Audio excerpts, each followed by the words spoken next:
Wise boy Benny, remember the horrors of your history books reading about the Red Scare and the Red Purge in the Soviet Union when Joseph Stalin could just bring anybody he wanted into a courthouse, get them tried and executed or sent off to a gulag somewhere and never heard from again? Joseph Stalin could do this to his political enemies and adversaries, first and foremost, and how all of the judges and the jury were so rigged in favor of Stalin that he could get any verdict he wanted. Show me the man, I'll show you the crime, is what Stalin used to say. Show me the man, I'll show you the crime. Doesn't matter what crime he committed. I don't even have to name the crimes. We're just going to find him guilty because I don't like him. That's here now in this country. And the jury is deliberating as we speak in the Trump trial in New York. Now, they haven't been able to elucidate for us what crime Donald Trump broke. Nobody's been able to actually compel any testimony from anyone who knew anything about these crimes. They're just saying, if you don't like Orange Man, vote guilty. Seconds ago, the jury rang the courthouse after 3.5 hours of deliberation and passed a note to the judge. The judge came back, called Donald Trump back in to the court. This was what Donald Trump looked like on his way into the court, raising his fist defiantly. Now, this could have been a verdict, potentially, but it wasn't. This was actually a very, very good sign. Now, if it was a verdict, then it could have been a very bad thing for Trump, because a quick verdict typically means a guilty verdict. So it could be very, very bad, but it wasn't, in fact. And this was some clarifying notes for the testimony that the jury wanted to see from some of the witnesses that were called in this case. Judge and Trump were just called all back into the courthouse 3 hours into the deliberation. The jury has come back to the judge with multiple questions. This could be a good sign for Trump, suggesting a holdout in the jury pool, or multiple holdouts in the jury pool. Ladies and gentlemen, what were the notes? The notes, according to Jonathan Turley, who's at the courthouse right now, 4 requests for different testimony. David Pecker's testimony, Michael Cohen's testimony. All of these things, again, could be very, very good for Donald Trump. Breakdowns of certain testimonies from the prosecution's witnesses. Notably, Joshua Steinglass, he's the prosecutor here, emphasized with the jury that David Pecker met Donald Trump, Trump Tower, in 2017. They discussed Karen McDougal. One of the notable elements of the closing was that Steinglass said that Pecker testified that Trump thanked him for his help on the McDougal story. Pecker testified that he told Trump, I'll be your eyes and ears, and so on, if anybody was trying to sell a story about you. As we've said forever, this is just a nuisance lawsuit. Women sell salacious stories all the time about celebrities, and this is how you kill them in a practice called capture and kill. There is no crime here, of course, and it would be actually just standard operating procedure. So what does this actually mean? Let's go ahead and read here from Jonathan Turley. This is obviously a key issue on Trump's knowledge and direction. Notably, the meeting did not include express statements of how payments would be made or how they would be recorded. This meeting was primarily highlighted to show Trump's knowledge of the work of Pecker and Cohen. It's to be expected that any discussion of Trump's intent or knowledge would include a close review of Trump's Tower meeting. It also shows the importance of David Pecker and his testimony. Pecker offered both sides good testimony. For the prosecutors, he made clear that he was willing to kill stories in relation to the election. Not a crime. That's just called media. I mean, it's called capture and kill. It happens all the time. Remember how they lied about Hunter Biden's laptop, saying it was all the hallmarks of misinformation? However, for the defense, he admitted that he had previously killed stories, not only for Trump, but for other celebrities. Trump Tower meeting was also the government's key argument that none of this was normal, legitimate press function. That's not true. Rashan instructed the jury on the exception for such functions, yet neither side presented evidence on what was normal and legitimate. Clinton campaign was known for killing or planting stories in the same campaign. Yet the jury only heard from Steinglass, prosecutor once again, who stated repeatedly that this was not a normal, legitimate press function. Blanche did address the meeting in his closing and said that it was common for such work from the media to take place. I'm in the media. Let me tell you, this is common. I've been in the media for nearly 20 years. So they're actually going to have this testimony read to the jury in the courtroom. Too bad this did not occur yesterday when De Niro was on set. Okay. They are supposed to quit today in less than an hour. So what does this mean? This means that there's absolutely no way that they're going to come back with a verdict today. No way. So will this be a hung jury? Yeah, probably. Probably. That's what many are saying. This is maybe why Donald Trump is pumping his fist. Here's the reporting of these concerns. And again, a tacitly good sign for Donald Trump. Then the note. What can you tell us, Paula? All right.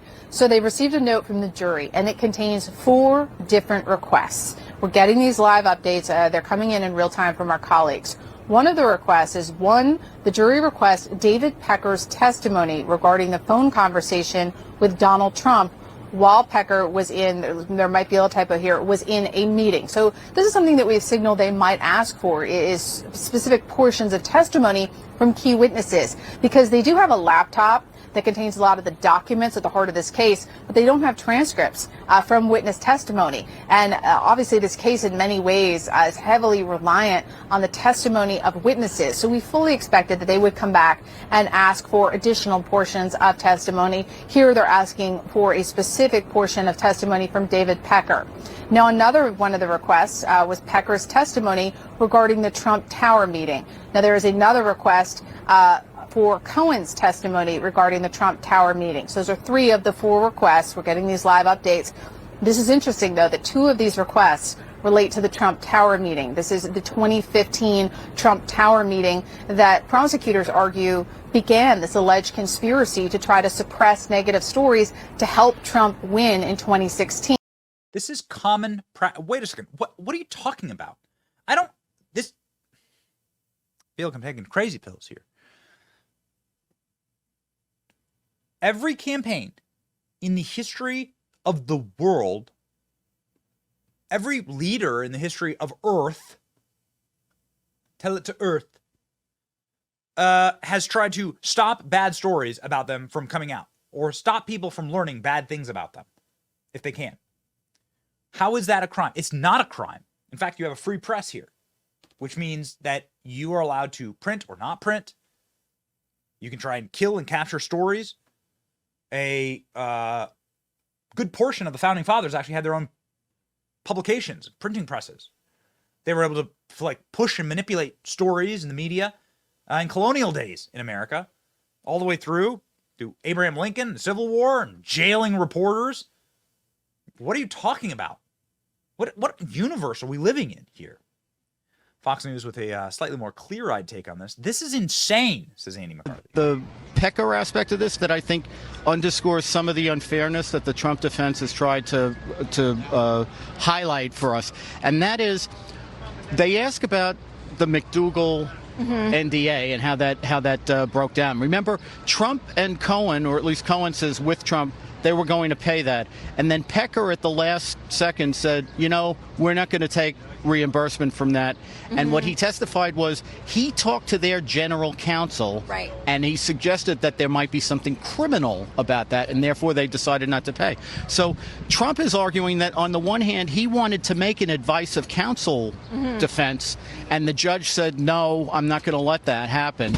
And yet, on this very important aspect of the so-called scheme, the conspiracy to influence the election, they injected the what we infer is the opinion of a lawyer that what they were up to was criminal, which seems to me to be unfair. So again, the jury has asked, they put out a note. They want to hear some of the testimony from David Pecker and from Michael Cohen regarding a payout or possible buyout of Karen McDougal's story of her alleged affair with President Trump. And also they want to hear about the Trump Tower meeting. Our colleague, Jonathan Turley, says this about that note. He says, notably, Joshua Steinglass, the prosecutor, emphasized with the jury that David Pecker met Donald Trump at Trump Tower in January 2017, and they discussed Karen McDougal. One of the most notable elements of the closing was that Steinglass said that Pecker testified that Trump thanked him for his help on the McDougal story. She's not part of this case. I mean, it's coming as relevant information, but there are no charges related to Karen McDougal in this case or any payout to her. Yeah, it is one of many baffling evidentiary rulings. It is propensity evidence, which usually is excluded. So this case had both propensity evidence, the fact that he may have engaged in wrongdoing in the past should not be evidence of your current wrongdoing. It's also proximity evidence. Because you're around somebody who pleaded guilty, because you're around somebody who signed a non-prosecution agreement, therefore you must also be guilty. Most judges don't let you do propensity or proximity, and this judge let him do both.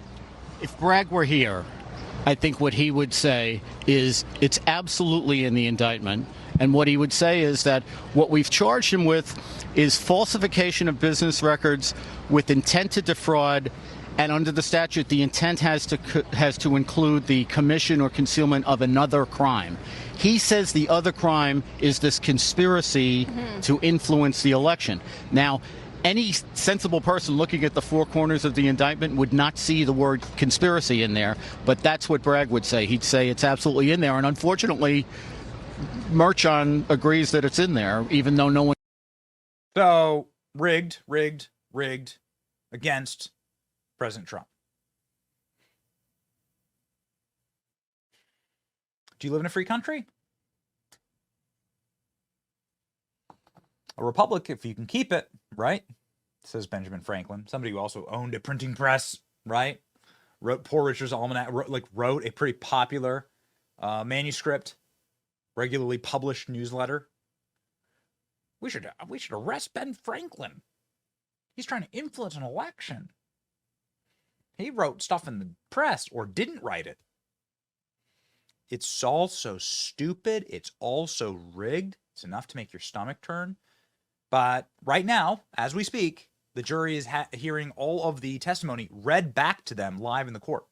So the jury is back in the court, reading back live, and there's no way you're going to get there's no way you're going to get a conviction, I think, today, because you don't do this kind of stuff if you have people unanimously decided on a guilty verdict.